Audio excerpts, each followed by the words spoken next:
Vriende, dit is weer 'n voorreg om saam met u te kan wees so rondom die woord van die Here. Die gebed van my hart is dat die Here vir ons baie ryklik sal seën, terwyl ons vanmôre gaan stil staan by een van die belangrike sake, naamlik is daar weersprekings in die Bybel. Nou, ons gaan na hierdie saak kyk, juis omdat daar so baie vrae is rondom hierdie saak en baie opinies is wat gelewer word, en is die gebed van my hart dat die Here vir ons ryklik sal saamseën, terwyl ons die woord van die Here aanhoor. Kom ons doen 'n kort gebed saam, dan vra ons vir die Here dat hy ook hierdie geleentheid sal seën deur die werking van sy gees in ons harte om die waarheid van sy woord te verstaan. Hemelvader, baie dankie vir u wonderlike woord. Baie dankie dat u Heilige Gees die woord geïnspireer het. Dankie dat ons Here Jesus die sentrale figuur in die woord van die Here is. En ons vra nou, Here, dat u vir ons wysheid sal gee. Dat ons die waarheid van die woord sal raak sien en ook die waarde van die woord sal raak sien, sodat ons studente van die woord sal wees, sal bly en ook sal groei in ons kennis van u waarheid, sodat ons daardeur opgebou kan word in die allerheiligste geloof. Dankie vir u genade, en ons bid nou dat dit groot oor ons lewens sal wees, en ons bid dit met danksegginge. Amen. Nou vriende, die vraag wat ons gaan probeer beantwoord, is daar weersprekings in die Bybel? Nou daar is baie mense en baie stemme wat opgaan deur mense wat die Bybel nie regtig lees nie, wat vir ons sê, luister man, daar is sekere weersprekings in die Bybel, dan sal hulle hier en daar 'n vers buite konteks aanhaal, of hulle sal 'n vers aanhaal wat hulle by iemand gehoor het, en hulle sal sê, kyk daar is weersprekings in die Bybel. Ander mense sal net eenvoudig krities staan teenoor die woord van die Here. Dis mense wat foute soek in die Bybel, mense wat poog om deur hulle sogenaamde wysheid vir ons te wys dat ons dwaas is deur te glo aan 'n antieke boek soos die Bybel. Maar vriende, dis noodsaaklik dat ons hulle sal beantwoord met die waarheid van God se woord. Nou, ek wil wegval deur vir u te sê, wanneer u iemand kry wat vir u so iets sê, dat u dadelik sal teruggaan na wat die Here self oor sy woord sê. Die Here sê vir ons in 2 Timoteus 3 vers 16 en 17, dat die hele skrif is deur God ingegee.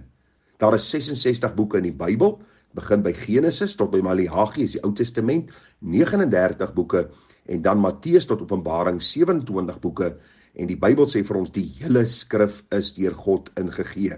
Dis deur God uitgeasem.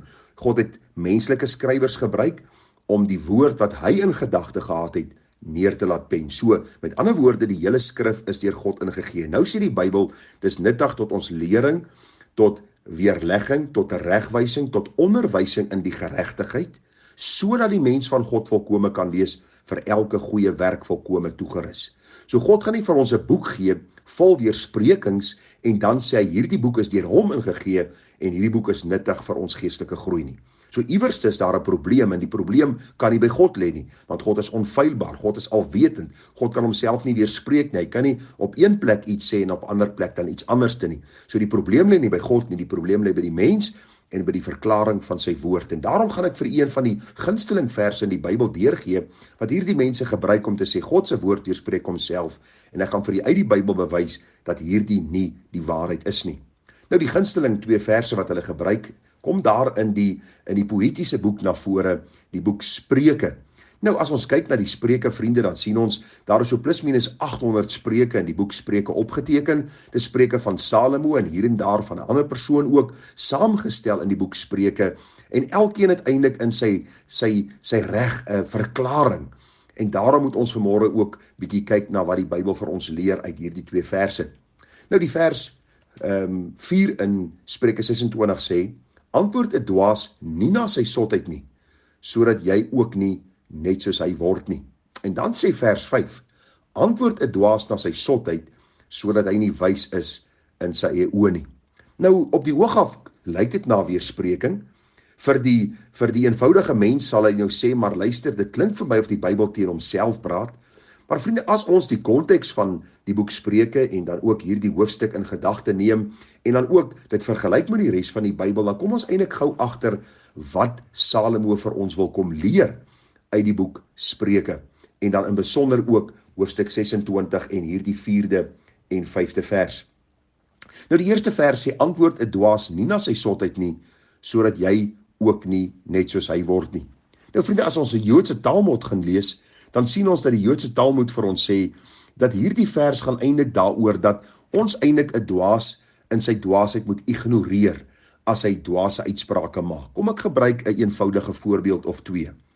Jy kry mense wat vir jou sê, luister man, ek het op een slag 60 pannekoeke geëet.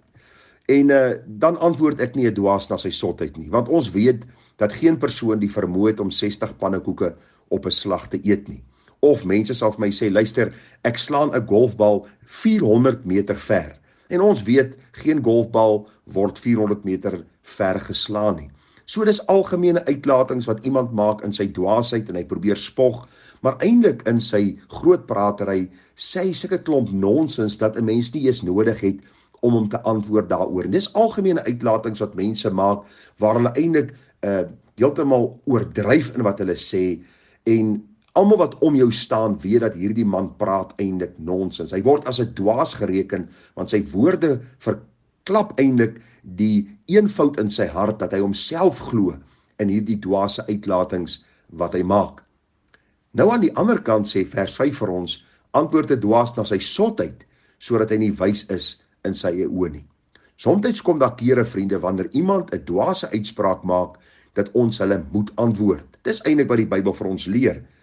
Dis wanneer iemand byvoorbeeld vir jou sal sê, man, luister, Jesus was nie God gewees nie.